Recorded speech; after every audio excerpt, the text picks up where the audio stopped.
बिस्मिल्लाहिर्रहमानिर्रहीम अस्सलामुअलैकुम वीवर्स। अगर आपने अभी तक हमारे चैनल को सब्सक्राइब नहीं किया तो बराह करम चैनल को सब्सक्राइब कर लीजिए।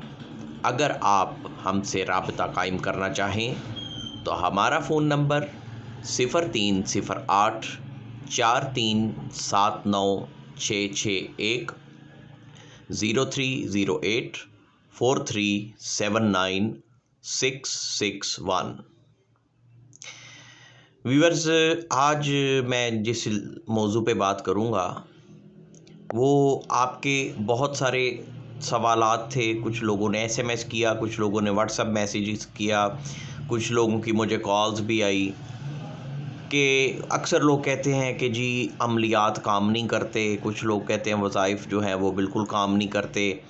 कुछ दोस्तों ने तो यहाँ तक कहा कि जी हम सालों से मुख्तलिफ़ अमलियात कर रहे हैं तो हमारे जो है वो अमलियात कोई काम नहीं करते। कुछ लोगों ने कहा जी हमारा तो यकीन उठ गया इस बात से क्योंकि हमारे अमलियात काम नहीं करते। एक भाई ने यहाँ तक कहा कि मुझे 22 साल हो गए और मैंने बड़े लोगों से सीखना की कोशिश की, लेकिन जो भी अमलियात मुझे बताए गए उन्होंने काम बिल्कुल नहीं किया, मुझे कुछ नज़र नहीं आया। तो इस हवाले से जो है वो मैं आपसे आज कुछ बातें करूँगा और आपको अपने अंदर से रूहानी क़ुव्वत को बेदार कैसे किया जाए उसका आपको एक छोटा सा अमल भी बताऊँगा, उसका तरीका भी बताऊँगा। क्योंकि जब आपकी अपने अंदर से आपकी रूहानी पावर बेदार होती है तो फिर ही सारे अमल, सारे वज़ाइफ काम करते हैं। तो वज़ाइफ के काम ना करने की और बहुत सारी वजूहात हो सकती हैं। मेरे नज़दीक जो सबसे पहली वजह है वो ये है कि आपका बातन अगर मुकम्मल तौर पे साफ़ नहीं है। बातन साफ़ किस तरह होगा? सबसे पहले आपकी नज़र में, आपकी सोच में, आपके ख़यालात में, आपके इरादों में और आपकी गैदरिंग में पाकीज़गी आए, आपकी नज़र में शर्म व हया आए। ये चीज़ मेरे नज़दीक सबसे ज़रूरी है। जब ये चीज़ होती है तो फिर जो है वो सवाल ही पैदा नहीं होता। मैंने नहीं देखा कि कोई अमल रुके और जायज़ मकसद के लिए किया जाने वाला अमल कभी भी नहीं रुकता। या फिर उन लोगों के अमलियात की वजह या टारगेट या मकसद किसी को नुकसान पहुंचाना होता है, या फिर वो लोग जो है वो सिर्फ़ पढ़ रहे होते हैं, खाना पूरी कर रहे होते हैं, जहन जो है, दिमाग जो है वो इधर उधर के मामलात में भटक रहा होता है। ये वजूहात भी हो सकती हैं। लेकिन आप जो भी कर लें, जितने मर्ज़ी बड़े से बड़े अमलियात करने की कोशिश कर लें, अगर आपके अंदर की रूहानी क़ुव्वत बेदार नहीं है तो फिर आपको यकीनन वो चीज़ें कोई फ़ायदा नहीं देंगी। और जिस बंदे की अंदर की रूहानी क़ुव्वतें बेदार हो जाएं, वो कोई चिल्ले ना करे, कोई कुछ ना करे, वो यकीन कामिल के साथ बिस्मिल्लाहिर्रहमानिर्रहीम पढ़ता रहे तो अल्लाह के फ़ज़ल से जो है वो उसके सारे बिगड़े काम भी बनते रहते हैं। ना सिर्फ़ ये बल्कि लोगों को भी उससे जो है वो बेशुमार फ़ायदे मिलते हैं। तो उसके हवाले से हमने आज बात करनी है कि अपने अंदर की पावर, जिस चीज़ को सबसे पहले बेदार होना चाहिए, इसको किस तरीके से बेदार किया जाए। उससे पहले एक मुख्तसर जवाब देना चाहूँगा।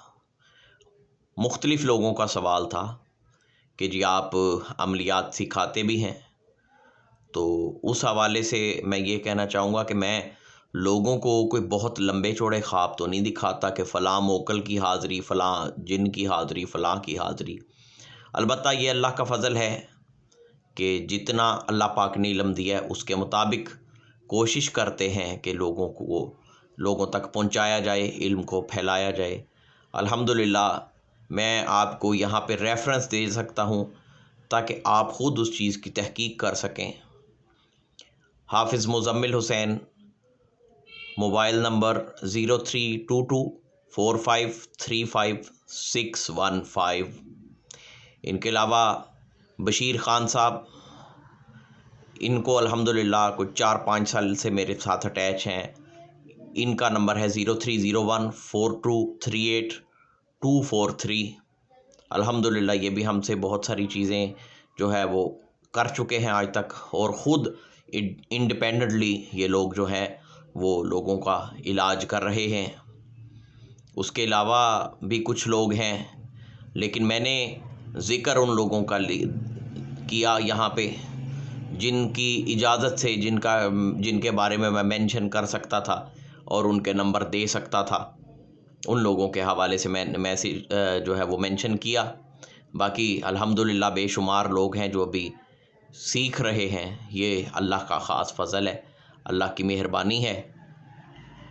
और कुछ लोगों ने ये भी पूछा था कि जी हदिया आप क्या लेते हैं, तो वो मेरे भाइयों काम की नौयत के हिसाब से होता है। कुछ काम ऐसे होते हैं जिनमें एक पैसा भी नहीं लगता, सिर्फ़ आप लोगों के साथ की ज़रूरत होती है, आप लोगों की तवज्जो की ज़रूरत होती है।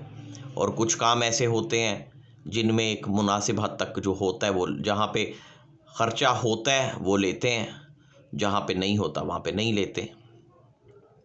तो ये था आपके लिए मुख्तसर जवाब। अब आपको ये बताते हैं कि अपने अंदर की रूहानी क़ुव्वत, जो मेन पावर है जिसके बाद आप इस काबिल होते हैं कि आपके वज़ाइफ़, आपके अमलियात काम करें, आपकी ज़ुबान में असर हो, आपका अमल पुरतसीर हो। उस स्टेज पे पहुंचने के लिए, उस मकाम पे पहुंचने के लिए सबसे जो ज़रूरी चीज़ें हैं, इसका एक अमल है, वो भी आपको बताता हूँ। और तमाम दोस्तों, बुज़ुर्गों, बहनों, भाइयों को, तमाम सबको इजाज़त है, कर सकते हैं। और सबसे पहली बात ये कि अपनी नज़र में, अपने ख़यालात में पाकीज़गी और शर्म व हया पैदा करें। जब आप ये काम कर लेंगे तो आधा काम समझे कि आपका हो गया। और अमल आपने क्या करना है, जल्दबाजी वाली बात नहीं है। चीज़ इंशाअल्लाह ताला आपको वो बता रहा हूँ जो कभी जो है वो बातिल नहीं होती, जो 100% अपना काम करती है, मगर जिस तरीके से बताया जाए उस तरीके से किया जाए, बग़ैर किसी कमी पेशी के। 3 महीने का आप सबसे पहले आप ये अमल करें, मेरी रिकमेंडेशन ये होती है।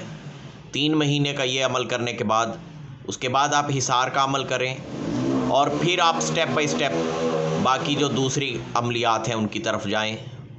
तो ये अमल आपने इस तरह से करना है कि नमाज़ों की पाबंदी करें, और नमाज को सिर्फ़ फॉर्मेलिटी समझ के ना पढ़ें। नमाज को कायम करने की कोशिश करें कि जो चंद मिनट हम नमाज की सूरत में अल्लाह के हजूर हाज़िर होते हैं, उस टाइम में अपने ज़हन को बाकी ख़यालात से, बाकी मामलात से पाक करने की कोशिश कीजिए।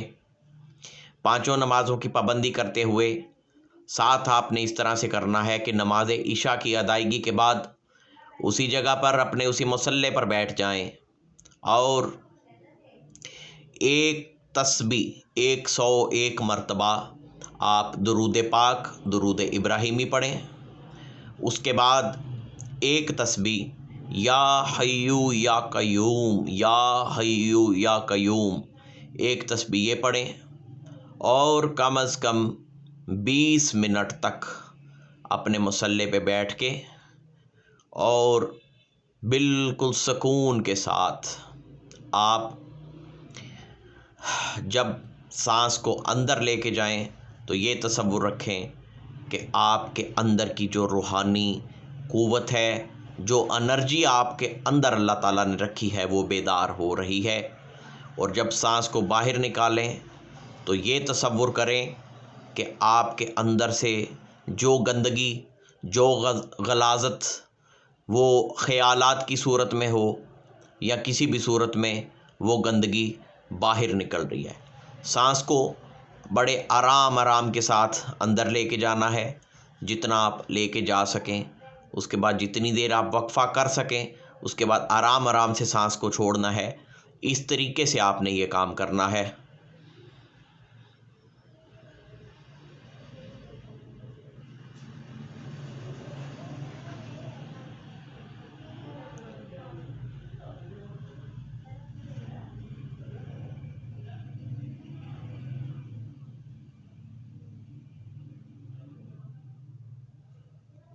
ये तरीका होना चाहिए।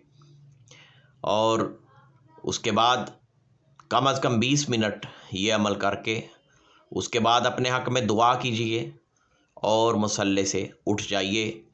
ये अमल कम से कम 90 दिन तक किया जाए।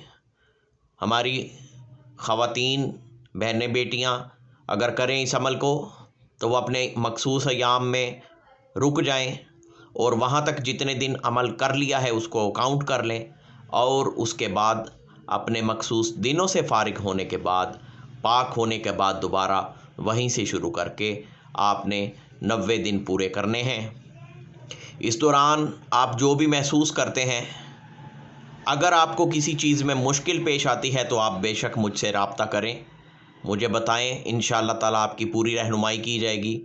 लेकिन अगर कोई दूसरा मामला आपके साथ हो रहा है, यानी कि अगर आपको चीज़ों का पहले से पता चलना शुरू हो गया है, कुछ मामलात की आपको आगाही मिलनी शुरू हो गई है, या और कोई पॉजिटिव तब्दीली, कोई ऐसी तब्दीली आ रही है जो चीज़ आपको तंग नहीं कर रही, जो आपके फ़ायदे में जा रही है, तो बराहे करम उसको किसी के साथ भी डिस्कस ना करें, अपने अमल को करते जाएं।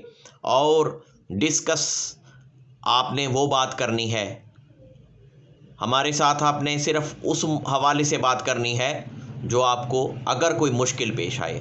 अगर मामला पॉजिटिव चलते रहें, आपको अपने अंदर एनर्जी फ़ील होती है, आपको चीज़ों का वक़्त से पहले अंदाज़ा होता है, या और बहुत सारे मामलात इसमें खुलते हैं, उसमें अगर आपको कोई तंगी नहीं हो रही, कोई मुश्किल नहीं हो रही, तो बराहे करम ख़ामोशी रखिए और अपने ये 90 दिन का अमल पूरा कीजिए। उसके बाद इंशाअल्लाह ताला आपकी पावर को, आपकी एनर्जी को देखते हुए आपको आगे कोई भी अमल करवाया जाएगा। जो लोग ये करें, उनको अगर कोई मुश्किल पेश आए फिर भी राब्ता कायम करें, और या फिर 90 दिन पूरे होने के बाद अगर वो आगे हमसे सीखना चाहें तो फिर भी राब्ता करें।